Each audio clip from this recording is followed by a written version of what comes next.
नमस्कार मित्रों, देवदर्शन टीवी में आपका एक बार फिर से स्वागत है।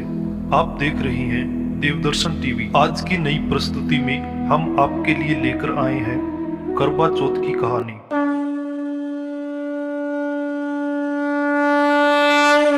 एक बार अर्जुन नीलगिरी पर तपस्या करने गए।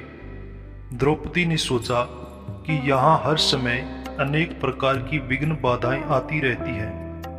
उनके शमन के लिए अर्जुन तो यहाँ नहीं है, अतः कोई उपाय करना चाहिए। यह सोचकर उन्होंने भगवान श्री कृष्ण का नाम लिया। भगवान वहां उपस्थित हुए तो द्रौपदी ने अपने कष्टों के निवारण हेतु कोई उपाय बताने को कहा। इस पर श्री कृष्ण बोले, एक बार पार्वती जी ने भी शिव जी से यही प्रश्न किया था, तो उन्होंने कहा था कि करवा चौथ का व्रत गृहस्थी में आने वाली छोटी मोटी विघ्न बाधाओं को दूर करने वाला है। यह पित्त प्रकोप को भी दूर करता है। फिर श्री कृष्ण ने द्रौपदी को एक कथा सुनाई। वह कथा इस प्रकार है।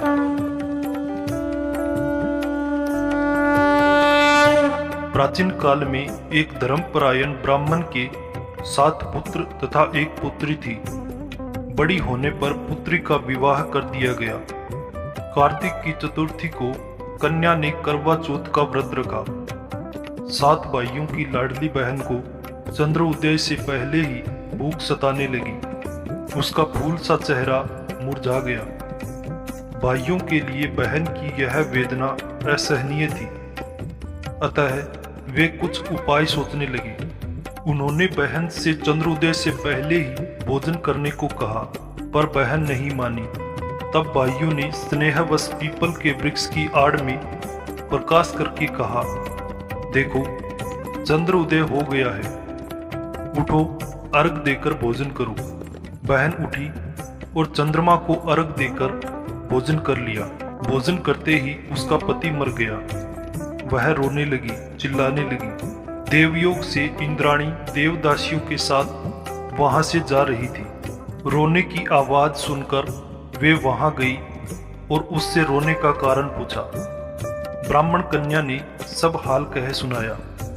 तब इंद्राणी ने कहा, तुमने करवा चौथ के व्रत में चंद्रोदय से पूर्व ही अन्न जल ग्रहण कर लिया, इसी से तुम्हारे पति की मृत्यु हुई है।